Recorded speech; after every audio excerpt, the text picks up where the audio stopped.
Gabimaru was born in a ruthless ninja village, where people are trained in assassination techniques from a young age. His parents didn't want him to have that fate and decided to leave the village while he was still a baby. However, the leader of the clan found out about their plan and clapped them. At that moment, the leader decided to raise Gabimaru and turn him into the strongest immortal ninja. The leader always told him that emotions make a person weak, and unless one is strong, they can't protect anything, especially precious things. His village was notorious for producing the world's strongest ninjas through brutal methods. Due to this training, Gabimaru developed superhuman abilities, making him capable of breaking blades with his body. Over the years, he earned the nickname Hollow for his emotionless and efficient clapping.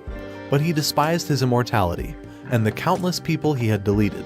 However, Gabimaru was still their biggest prodigy, and was regarded as the next leader of the clan. Therefore, the current leader decided to marry his daughter to Gabimaru. At first, Gabimaru didn't like her because she was too innocent, but she supported him and made him happy. He fell in love with her, and she felt the same way. They just wanted to live a peaceful life without worrying about one of them dying. So, Gabimaru told the leader he didn't want to be a ninja anymore. But that leader was really mean.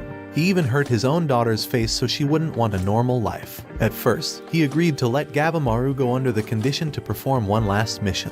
But he then betrayed Gabimaru and called him a traitor. They sentenced Gabimaru to only wake up again in his next life. They asked him if he had any last words. Gabimaru said he didn't have anything to say. Then, the person with the sword tried to do his job, but something strange happened. The sword couldn't cut. No matter how hard they pressed the sword against his neck, it couldn't clap him. The executioner couldn't do it and got frustrated and tried harder, but the sword just broke. This surprised the leader, who wanted to see a show. Gabimaru feels really frustrated because he knows he can't die. The person who was supposed to clap off his head can't believe it. Finally, we see the face of the white-haired boy, who is Gabimaru. Gabimaru starts wondering why he can't die, or, to put it better, why he won't die. He's pretty sad about it because he doesn't care about being alive. He's done some really bad things, and that's why he doesn't want to live anymore. While he talks about this, we can see him thinking about all the people he's hurt, and it's a really sad moment. Then, a lady comes to talk to Gabimaru. He's locked up in a cell, all chained up. The lady starts telling us some things about Gabimaru. She says it's no surprise he's super strong because they trained him like crazy in the village. When they talk about his abilities, Gabimaru says he doesn't need fancy fighting moves to beat people. The lady gets interested and asks if he can do ninja stuff. Gabimaru says he can, but when she asks him to show her, he says no. After that, the leader guy orders his men to burn Gabimaru alive because he's done a lot of bad stuff. They pile up hay and set it on fire. Gabimaru is tied to a pole, and we know he won't die. The fire doesn't hurt him at all. When he opens his eyes, the leader guy is really mad because nothing they do works on Gabimaru. Gabimaru gets chained up again and tells the lady that he doesn't want to live forever. He just wants to die already. The lady, who's been writing stuff down, doesn't even turn around. She says she doesn't care and that her job is to document what's happening with Gabimaru. Gabimaru feels cold and asks for some clothes, but the lady is too busy with her writing to help him. Gabimaru lets out a sigh and says his story isn't all that interesting, but the lady tells him she has to hear it anyway. Later, she starts asking lots of questions about his life. Gabimaru says he never knew his parents because the leader of his village got rid of them and adopted him. We see a really sad scene where the leader clapped Gabimaru's parents right in front of him when he was just a baby. Then, she asks if he has any dreams or goals. He says no because he's an assassin, and all he has to do is get rid of the people they tell him to. We see a flashback where he's holding a severed head, showing he's used to doing bad stuff. The lady asks him one more question. She wants to know how they caught him since he can't die. Gabimaru says he wanted to run away from the village, but his friends turned on him and trapped him. He adds that leaving the village is a big no-no, and he doesn't complain about what happened. She asks why he wanted to leave in the first place, but we don't find out because the story changes. Next, the leader guy, the Shogun, goes a bit crazy. He wants to try to clap Gabimaru in half this time. He tells his guys to use oxen to do it. But as we expected, Gabimaru's body can handle it, and the oxen get tired and fall down. Gabimaru feels let down once again, and the Shogun gets really mad because he's not looking so good as an executioner. He tells them to get more oxen to try again. Meanwhile, the lady comes up to Gabimaru and says all of this seems weird. Gabimaru asks if she means his ninja body, but she says she's talking about what he's saying. She finds it strange that he says he wants to stop existing but didn't just let the animals pull him apart. It doesn't make sense. And if he doesn't care about living, why did he try to escape? That's what she wants to know. She asks him to answer the question she asked yesterday because he didn't really answer it before. But suddenly, Gabimaru changes. He doesn't look calm anymore, he looks like he's ready to fight. The shogun comes over and tells the lady to forget about writing stuff down and just get rid of Gabimaru as soon as possible. But she says she has to do her job. One of the shogun's guys comes with the oxen, but she's not interested. All she wants is to finish her report about Gabimaru. So, Gabimaru decides to answer her question because it doesn't matter anymore. He says that in the village of Iwagakure, he was the best assassin and got to the highest rank. The village leader thought Gabimaru was so good that he offered him his daughter's hand in marriage. But when they got married, he found out she was totally different from what he expected. Even though she grew up around clappers, she was really kind, religious, and not very knowledgeable about the world. Gabimaru got used to this life, and his ninja skills got rusty. So, he decided to quit being a ninja and run away from her. At first, the village leader seemed reasonable and asked him to do one last mission. But, of course, it was a trick. Gabimaru got caught, and he gave up, which led to his current situation where he's waiting to see what will happen to him. During the night, the lady learns that they call Gabimaru the Hollow because he claps his rivals without showing any emotion. But that's not all. She hears a story about how Gabimaru fought off 20 guys sent to arrest him and beat them all. This doesn't make sense because he's supposed to want to die, but he's been resisting it. Gabimaru wonders why he's been fighting to stay alive if he's supposed to be empty and not care about anything. He decides that next time, he won't fight it. The next day, they decide to clap Gabimaru by boiling him in oil. But even that doesn't work. The shogun gets scared when he sees it doesn't hurt Gabimaru. But then, the lady tells him it's time, and they take Gabimaru to a room. When they get there, Gabimaru meets the lady who was writing down his story. Her name is Yamada Seaman Sajiri, and she's a super skilled swordswoman from the Yamada clan. These folks are known for being great with swords and for being executioners. Sajiri tries to chop Gabimaru's head off, and he realizes she's really good. For a tiny moment, he thinks his head is gone. So, he tries to dodge her, but she still manages to scratch his neck a little, and that's when he starts worrying about his life. Then, Sajiri tells him she was writing his story so they could properly get rid of him. She says Gabimaru is empty inside, but he actually still wants to live because he loves his wife. He's been pretending to want to die, but that's not what he really wants. Then Gabimaru gets mad and takes out a sword to attack Sajiri. They have a big fight, but Gabimaru manages to dodge her attacks. Finally, she stops and shows him a paper from the shogunate. It says that if he helps them, they'll drop all the charges against him, and he won't be sentenced to die. Plus, because the shogunate is super powerful, his old village can't chase after him anymore. But there's a catch. To get this protection, he has to go to something called Paradise on Earth. They just found a place like that not too long ago. In this place, there's something called the elixir of life. If you drink it, you can live forever. But here's the thing, lots of soldiers went looking for it, and they all came back as flowers. Yep, flowers. So, the big boss people decide to send bad guys like Gabimaru to go look for it this time. They figure maybe criminals will have better luck. Sajiri, the lady with the sword, says her job is to find the toughest criminals who still want to live. Gabimaru hears this and says yes to the deal because he wants that protection to get back to his wife. But then, the shogun in charge of the prison says he won't let Gabimaru escape. Right then, Gabimaru asks Sajiri if she still wants to see his ninja magic, and she says yes. In a snap, Gabimaru does a fire ninja move and uses his powers to get rid of all the guards who are trying to stop him. After that, he sets a goal to find the elixir of life so he can go back to his wife, who's waiting for him at home. Sajiri remembers a time when she saw her dad do an execution. She was surprised because the guy who was gonna get his head chopped off wanted to die, but he told a funny story first. After a little while, her dad, who was the executioner, clapped the guy in such a perfect way that the guy didn't even notice his head was gone. He finished his story, and that was that. Sajiri thought it was amazing, and she wanted to do it just like her dad. She wanted to make it so quick and painless that the person didn't feel a thing. When she grew up and became an executioner, she was really good at it. She made it look like the person's body was soft like butter. Lots of people praised her for how good she was. But she was scared. She had nightmares about the people she clapped trying to grab her, and she didn't like that at all. In her memories, there's a guy with red hair and an eye patch who gave her advice. He said her executions had fear and doubt, which made the people feel pain. Her sword wasn't doing the job right. She said she'd try to get better, and we see her practicing and clapping another person. But she still felt scared and hesitated. Then, the red-haired guy told her to look at her sword's blade. When she did, she was shocked because she could see the person's painful face. This gave her terrible visions where the dead folks tried to get her because they couldn't rest in peace. Sajiri just wanted them to feel nothing, no pain, no hate, nothing like that. Sajiri's executions aren't perfect, so the souls of the people she clapped try to grab her. She keeps doing her job, but she can't reach her dad's level because she has doubts about her executions. Then, they put a blindfold on Gabimaru's face, and it looks like they're gonna get rid of him. They blindfold the criminals so they can't see the shogunate because they're not supposed to. They end up by the coast, where the shogunate's people set up a tent with no roof to gather the criminals. Gabimaru and Sajiri are already inside. The shogunate's guys formally welcome the criminals and say they'll get to see the ruler. But, like I said before, their faces are covered, so they can't see the big boss. This makes the criminals mad, and they get frustrated. Sajiri checks out the criminals' backgrounds and sees that they've done really bad stuff. If they ever got out, it would be chaos. But then, Gabimaru complains that he can't breathe and wants to see the ruler in person.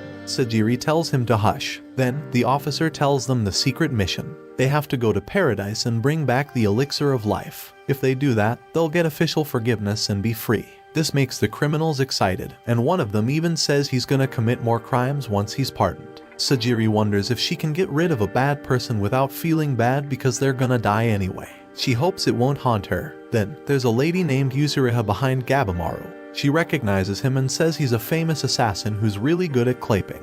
But she's disappointed because he doesn't look like what people say he does. Sajiri watches everything and wonders if Gabimaru is just like the other criminals, or maybe even worse. She says she used to keep an eye on him, but ever since he agreed to go on this quest for the elixir of life, he doesn't seem interested in anything.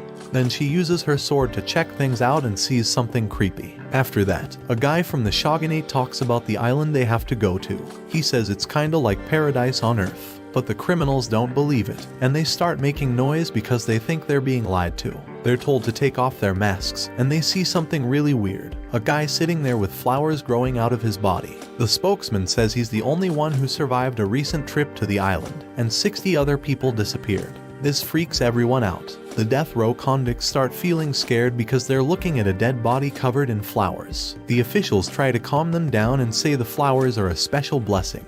But the prisoners don't like being treated like they don't understand. Then, one of the kingdom's officers yells that they're gonna die anyway, so they should be happy to die in a pretty way. But the criminals don't want anything to do with going to Paradise Island because it's super risky, and there's no guarantee they'll come back alive. The authorities hope the convicts will appreciate this chance, but they don't seem convinced. One of them even doubts if the elixir of life even exists. An official says they can leave if they want, but when one guy tries, an executioner claps him. Back to the speech, they say each criminal will have a monitor to watch them, and those monitors are the executioners. They warn the criminals that they'll be watched closely, and if they break any rules, they can still be clapped on the island. Sajiri is assigned as Gabimaru's partner, and she puts her sword near his neck. The spokesperson says that if anything happens to the criminals' monitors, the Yamada clan will clap them when they come back. Gabimaru seems pretty calm, and Sajiri wonders if he's brave or just doesn't get how serious this is. Then, the shogunate talks to the spokesperson and whispers something to him before saying they're getting ready to leave. Next, the spokesperson says they have to reduce the number of criminals because there's only so much space on the ship and not enough monitors. One of the convicts gets it and claps another to show what the official means. The official says anyone who dies wouldn't have been useful anyway, and they can't untie their hands. So, the criminals start fighting each other, and the shogunate is watching, like he's enjoying the show.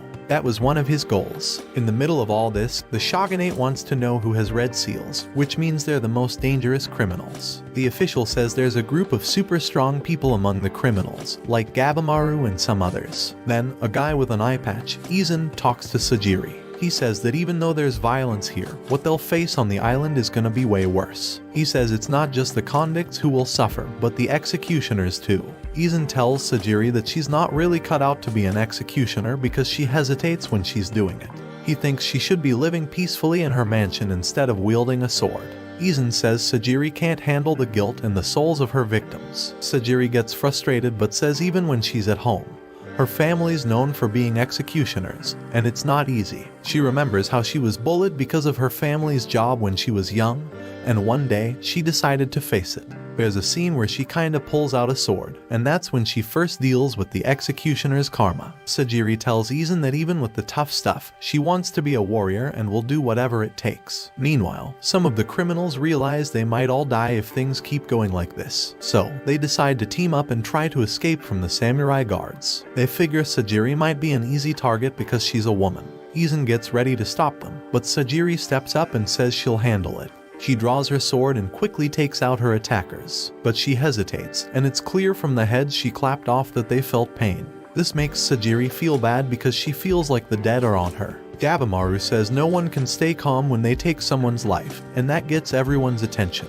Gabimaru sneaks up on the shogunate without anyone noticing, and the guards are really surprised. Gabimaru doesn't want a massacre, so he suggests a less violent way to choose who goes to paradise. He says if they keep fighting like this, everyone will be gone. One of the guards tells a convict to clap Gabimaru, and if he does, he'll get a free pass. The guy gets ready to fight Gabimaru, who doesn't want to clap anyone, but the guy won't back down. Gabimaru feels bad but says if he has no choice, he'll have to fight. So they start fighting, but Gabimaru is surprisingly peaceful about it. He gets close to the guy and quickly claps him, even though his hands are tied. The other convicts try to attack Gabimaru, but he defends himself really well. And by really well, I mean he might have broken some necks, spines, and butts. After all that violence, Gabimaru is covered in blood, and everyone's terrified. They all think he's a monster, but Sajiri sees something more. She notices that the souls of Gabimaru's victims are way more numerous than hers. She can't even imagine how much he must be tormented after clapping his opponents so brutally. Sajiri has a big realization after watching Gabimaru. She understands that she doesn't have to get rid of her fear. Instead, she should accept the feelings and consequences that come with what she does, just like Gabimaru does. Izan asks her one more time if she's ready for the job, and she says she is. Then, the officials tell everyone who's going on the trip to Paradise Island. Gabimaru is one of them, but there are others too. Their names are Azachobai, Tamiya Gantitsusai, Twisted Keion, Nurugai, Horubo, Akajinu, Yuzuriha, Moromakia, and Rokuroda. There are 10 members in total, and each one will have an executioner watching them. They all get on a ship, and after a journey, they finally reach Paradise Island. When Gabimaru sees the place, he's surprised by the special feeling it has. As Gabimaru approached the mysterious island, he recalled a strange memory from his village. He remembered his village leader demonstrating something unbelievable to the clan members. They attacked him with all sorts of weapons, causing many severe injuries, but the leader just kept on grinning in a sinister way. They said it was because of some medicine he got from a faraway land across the sea. It made them think he drank the elixir of life. Gabimaru shared this story with Sajiri, but she wasn't so sure about it. She had her doubts, so he told her that he also thought it was impossible at first, but he later found out it was true. Though, he admitted that he wasn't certain they could find the elixir of life on this supposed Paradise Island. As they walked through the densely overgrown surroundings, checking out the place, Sajiri was amazed by everything she saw. She even started thinking that maybe the elixir of life was hidden there. But Gabimaru stopped and had a different view. He said the place felt somewhat creepy to him, and he had no clue about the dangers they might encounter. Gabimaru decided to take off his restraints, but Sajiri told him he couldn't do that. He argued that it was crazy to explore an unknown place with his hands tied. However, she was determined to follow the shogunate's instructions and keep him under control. Her job was to watch over him and make sure he followed the rules. She gave him a new rope to tie his own hands. Gabimaru began to voice his concerns about the odds being stacked against them. He told her they only had 3 days worth of food and water, and the only clue they had about the elixir of life was a random drawing. He started to doubt if the shogunate really wanted to find the elixir. Sajiri had enough of his complaints and swiftly drew her sword toward his neck. She made it clear that she was an executioner, not his companion. She told him that if he refused her orders, she would simply chop off his head. Gabimaru reluctantly followed Sajiri's instructions and tied his own hands. As he did so, he reminded himself that he was doing all of this to reunite with his wife, so he was willing to accept and fulfill this condition. But suddenly, out of nowhere, a massive mace struck Gabimaru right in the face, sending him flying through the air. It was Keion who had thrown the mace, and he quickly retrieved his iron ball. He taunted Gabimaru for letting his guard down.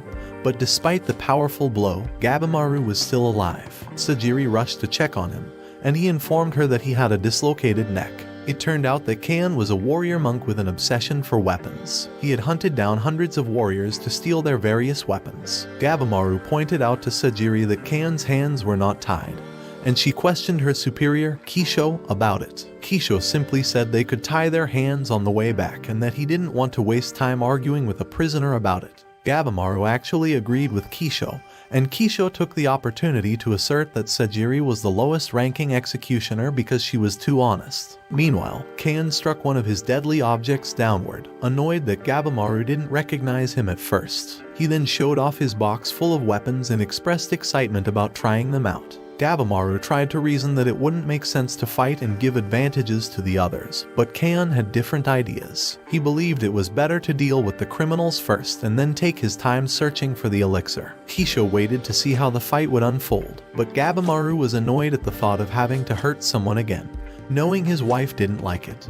Then, Kan charged toward Gabimaru, and Sajiri touched his shoulder, insisting that he tie his hands to fight. The giant's first attack hit Gabimaru successfully, but his weapon shattered upon impact. Undeterred, he quickly grabbed another weapon, but it met the same fate when it struck Gabimaru. Gabimaru, while continuing to tie his hands, calmly faced each of Kan's weapon strikes. Even when Kan used a ball and chain, it too shattered upon hitting Gabimaru. Finally, Kan charged with his spear, but Gabimaru, with his hands nearly tied, managed to deflect the attack and sent Kan flying. All of Kan's weapons fell to the ground, useless. Gabimaru complained about how difficult it was to fight with tied hands, but surprisingly, Sajiri was impressed that the situation had been resolved with a single blow. However, everyone was left astonished when Kan got up, laughing.